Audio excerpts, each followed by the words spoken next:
Good morning everyone. देखिए बच्चों, जो आपका सेकंड चैप्टर चल रहा था न्यूट्रिशन इन एनिमल, हमारा जो प्रीवियस लेक्चर था उसमें हमने जो एलिमेंट्री जो कंपार्टमेंट थे उसके बारे में स्टडी किया था। आपको मैंने प्रीवियस लेक्चर के अंदर बताया था कि इंजेक्शन प्रोसेस क्या होती है और थिकोडेंट क्या होते हैं, डाइफायोडेंट क्या होते हैं, टूथ डिके क्या होता है, what is the role of the टंग।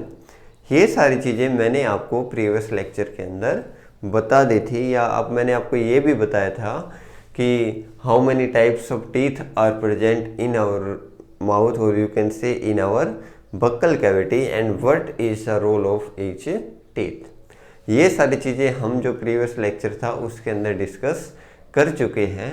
तो लेकिन जो आज का हमारा लेक्चर है इसके अंदर हम डिस्कस करेंगे प्यारे बच्चों, जो हमारी फूड पाइप है या यू कैन से ईसोफेगस के बारे में आज हम स्टडी करेंगे।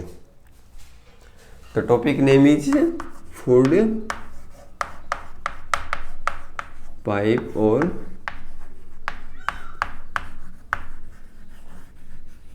ईसोफेगस।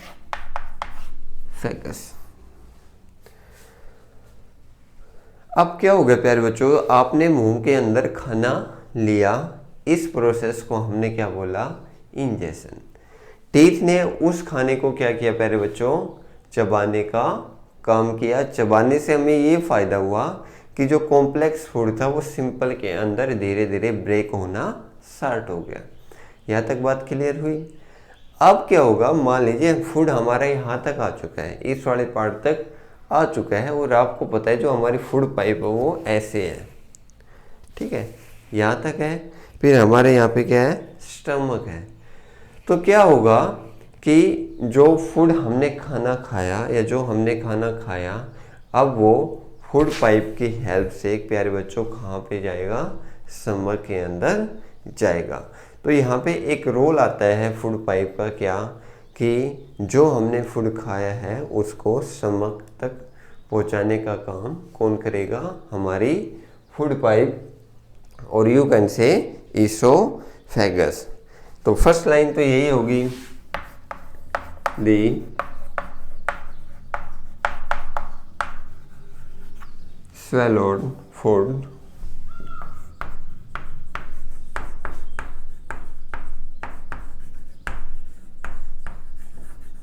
pass through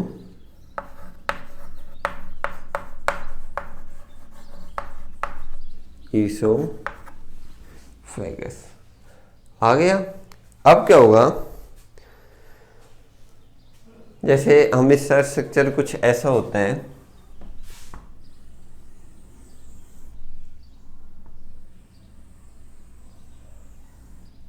ओके बच्चों। तो यहाँ पे क्या होता है, ईसोफेगस की यहाँ पे वाल्व्स प्रेजेंट होती है। इन वाल्व्स की हेल्प से ही जो हमने खाना खाया था वो नीचे हमारे स्टोमक में मूव करता है। आया कुछ समझे। अगर मान लीजिए ईसोफेगस के अंदर ये वाल्व्स प्रेजेंट नहीं होती तो हमारा जो खाना है वो नीचे डाउनवर्ड मूव नहीं करता। तो the food movement takes place downward,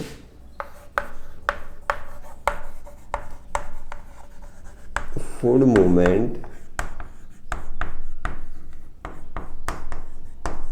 takes place downward with the help of valves present in oesophagus. ये दो पॉइंट थे, होप सो आपको क्लियर हो गए होंगे। फर्स्ट क्या था कि जो स्वेल फूड था वो पास होगा ईसोफेगस के अंदर। सेकंड, जो फूड की मूवमेंट होगी डाउनवर्ड, वो किसकी हेल्प से होगी प्यारे बच्चों, जो वाल्व्स है इसकी वजह से होगी। और ये वाल्व्स कहाँ पे प्रेजेंट है, जो हमारी फूड पाइप है यहाँ पे प्रेजेंट है। अब क्या होगा, जो कब या ये आपके एनसीईआरटी के अंदर या आपकी क्लास के लेवल पे नहीं है, लेकिन मैं फिर भी आपको बता रहा हूँ आपके एक्स्ट्रा नॉलेज के लिए। कि मान लीजिए आप ऊपर से काफ़ी बार पानी पीते हैं, ठीक है, तो क्या आपने कभी ऐसा फील किया कि जो पानी है एक बार रुकेगा, फिर थोड़ा नीचे जाएगा, फिर रुकेगा, फिर थोड़ा नीचे जाएगा, फिर रुकेगा, फिर थोड़ा नीचे जाएगा। तो खाना खाने के कुछ टाइम के बाद आप एक बार पानी पीकर अवश्य देखें ऊपर से। तो बच्चों थोड़ा इस चीज़ को फील करने की कोशिश करना कि पानी एक बार रुक रहा है, फिर नीचे जा रहा है, फिर रुक रहा है, फिर नीचे जा रहा है। इस प्रोसेस को प्यारे बच्चों हम बोलेंगे पेरिस्टाल्टिक मूवमेंट। कौन सी मूवमेंट बोलेंगे? Peristaltic movement. इसके अंदर क्या होगा, जो हमारी जो फूड पाइप है, जैसे ये हमारी कंप्लीट पूरी फूड पाइप नीचे तक, तो मान लीजिए एक बार खाना आया इस फूड पाइप के अंदर तो ये सिकुड़ेगी, फिर ये रिलैक्स, फिर ये ऊपर वाली कॉन्टैक्ट, नीचे वाली रिलैक्स। तो ये जो प्रोसेस है कुछ ऐसी चलती रहेगी, ठीक है, एक कॉन्ट्रैक्ट हो रही है, एक रिलैक्स हो रही है। इस टाइप की मूवमेंट को प्यारे बच्चों मैंने आपको क्या बताया? Peristaltic movement. अब आप सोच सकते हैं या आपके दिमाग के अंदर एक क्वेश्चन आ रहा होगा कि इस टाइप की मूवमेंट का हमें क्या फ़ायदा हुआ। अगर मान लीजिए ये मूवमेंट हमारी बॉडी के अंदर नहीं होती, तो आपको पता है कि प्यारे बच्चों यहाँ पे हमारा कौन सा पार्ट है? स्टमक पार्ट है या बॉडी का स्टमक है। अगर मान लीजिए ये ऐसी मूवमेंट नहीं होती तो डायरेक्ट फूड हमारे स्टमक के अंदर जाता, और डायरेक्ट प्रेशर से मान लीजिए कोई चीज़ पड़ती तो हमारा स्टमक को हार्म पहुंचने के चांसेस ज़्यादा थे। आया समझ में? इसलिए हमारी जो फूड पाइप है, हमारी ईसोफेगस है, इसके अंदर पेरिस्टाल्टिक मूवमेंट होते हैं। अब हम बात कर लेते हैं स्टमक के बारे में।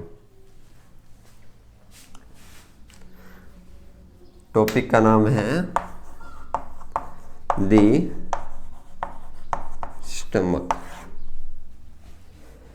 सबसे पहला जो पॉइंट है, कल आपने डायग्राम के अंदर देखा होगा, कुछ ऐसा था हमारे स्टमक का पार्ट।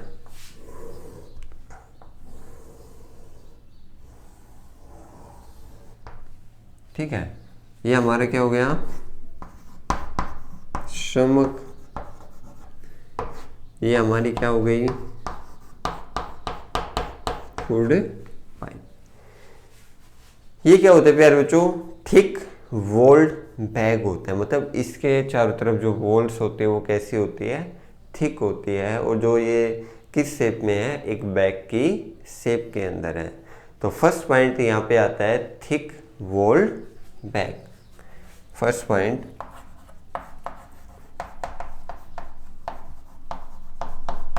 Thick walled bag. अब नीट के अंदर भी क्वेश्चन पूछा गया है, या जो आपके लेवल के कॉम्पिटिटिव एग्जाम है उसके अंदर क्वेश्चन आता है, what is the shape of the stomach?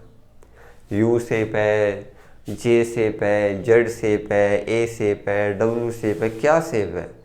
तो प्यारे बच्चों जो स्टमक की जो शेप होती है वो कैसी होती है? जे शेप्ड। फिर सुनना, the shape of the stomach is J shape. Shape of the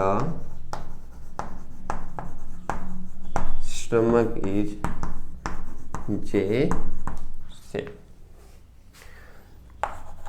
third point, जो हमारी एलिमेंट्री कैनाल है उसके कंपार्टमेंट मैंने आपको बताया, बक्कल कैविटी, ईसोफेगस और यू कैन से फूड पाइप, फिर स्टमक, फिर लार्ज इंटेस्टाइन, फिर स्मॉल इंटेस्टाइन, और लास्ट में बच्चों एनस।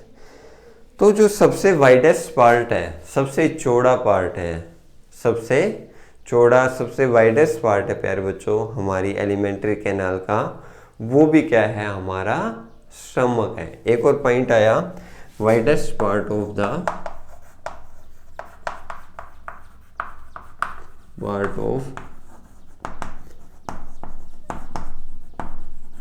Elementary canal. 3 पॉइंट हमारे सामने आए, thick walled bag, shape J shape, और widest part of the alimentary canal. अब क्या करेगा स्टमक? मान लीजिए जो हमारी ईसोफेगस है इससे खाने को रिसीव करेगा। यहाँ से ईसोफेगस से खाना रिसीव किया और रिसीव करने के बाद प्यारे बच्चों किसके पास भेज देगा, जो हमारी स्मॉल इंटेस्टाइन है उनके पास। जैसे इसके अंदर बहुत सारी क्या है, स्मॉल इंटेस्टाइन है, इसके पास इस खाने को भेज देगा। स्मॉल इंटेस्टाइन, ये एक मैं रफली डायग्राम बना रहा हूं आपको समझाने के लिए। तो यहाँ पे क्या होगा, रिसीव फूड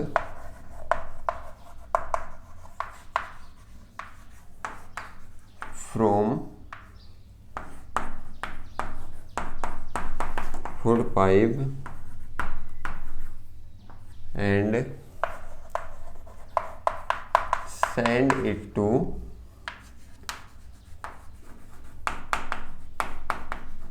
small intestine। देखिए हम स्टेप बाय स्टेप चल रहे हैं आपको इजीली वे में समझाने के लिए। कुछ हमने नया नहीं पढ़ा भाई, थिक वॉल बैग आपको दिख रहा है, शेप है जे शेप है वो आपको दिख रही है, और widest part of alimentary canal वो आपको दिख रहा है भाई। फूड पाइप से स्टमक ने खाने को रिसीव किया और सब फिर उसके बाद किसके अंदर भेज दिया, स्मॉल इंटेस्टाइन के अंदर भेज दिया। ये भी बात आपको पता लग गई होगी। अब क्या होगा, जिस स्टमक के अंदर कुछ जूस सीक्रेट होंगे, कुछ एसिड सीक्रेट होंगे जो हमें डाइजेशन में हेल्प करेंगे, या जो इसकी इनर वॉल है वो क्या करेगी, सीक्रेट करेंगी। Inner walls secrete mucus, mucus secrete करेगी हाइड्रोक्लोरिक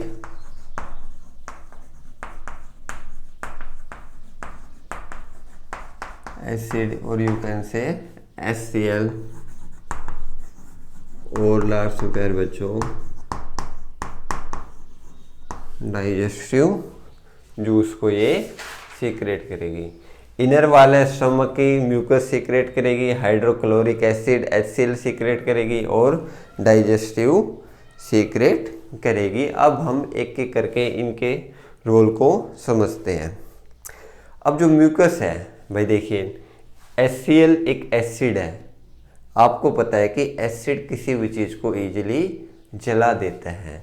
स्टमक के अंदर हमारे में ऑलरेडी एसिड प्रेजेंट है, तो इस एसिड या इस एसिड का हमारे स्टमक के अंदर कोई भी रोल ना हो, या जो ये एसिड हमारे स्टमक के अंदर है ये हमारे स्टमक को कोई भी हार्म ना पहुंचाए, इसलिए स्टमक के अंदर प्यारे बच्चों क्या होता है, म्यूकस प्रेजेंट होता है। सिंपल वे में हम बोले एसिड से बचाने के लिए स्टमक के अंदर म्यूकस प्रेजेंट होता है। तो फर्स्ट लाइन क्या हो गई, mucus prevent the inner layer of stomach. Okay, फिर हम बात करते हैं किसकी, HCl हाइड्रोक्लोरिक एसिड। तो क्या होता है बच्चों, जब आप खाना खाते हैं तो खाना खाते टाइम कुछ बैक्टीरिया आपके खाने के साथ बॉडी के अंदर एंटर कर जाते हैं, और आपको भी पता होगा कि जो बैक्टीरिया होते हैं उनसे हमारी बॉडी के अंदर डिजीज होने के चांसेस ज़्यादा होते हैं, जैसे कि टाइफाइड, कोलेरा। तो उन बैक्टीरिया को किल करने का काम प्यारे बच्चों कौन करेगा, HCl hydrochloric acid. HCl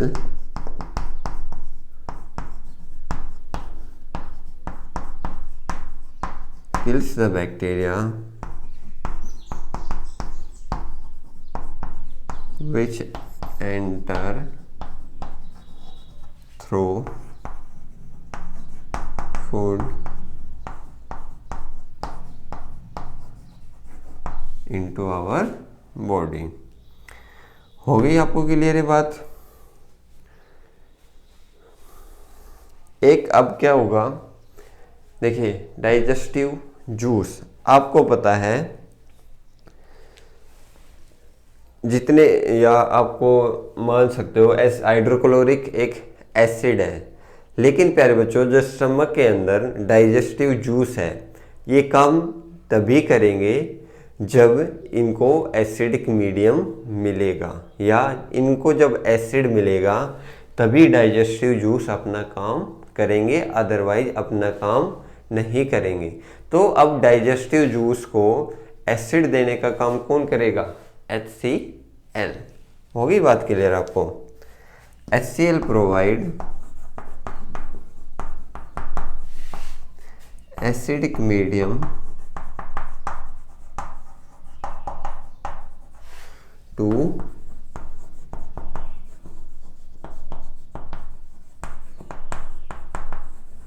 digestive juice. हो गया आपको क्लियर कि डाइजेस्टिव जूस काम तभी करेंगे जब इनको एसिड मीडियम मिलेगा, और एसिडिक मीडियम प्यारे बच्चों किसने किया, HCl। अब क्या करेंगे, जो डाइजेस्टिव जूस है वो क्या करेगा प्यारे बच्चों, जो प्रोटीन है हमने खाने के अंदर जो प्रोटीन लिया था उसको डाइजेस्ट करने का काम करेगा। Digestive juice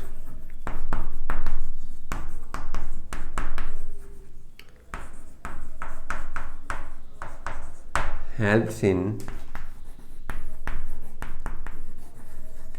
the digestion of protein।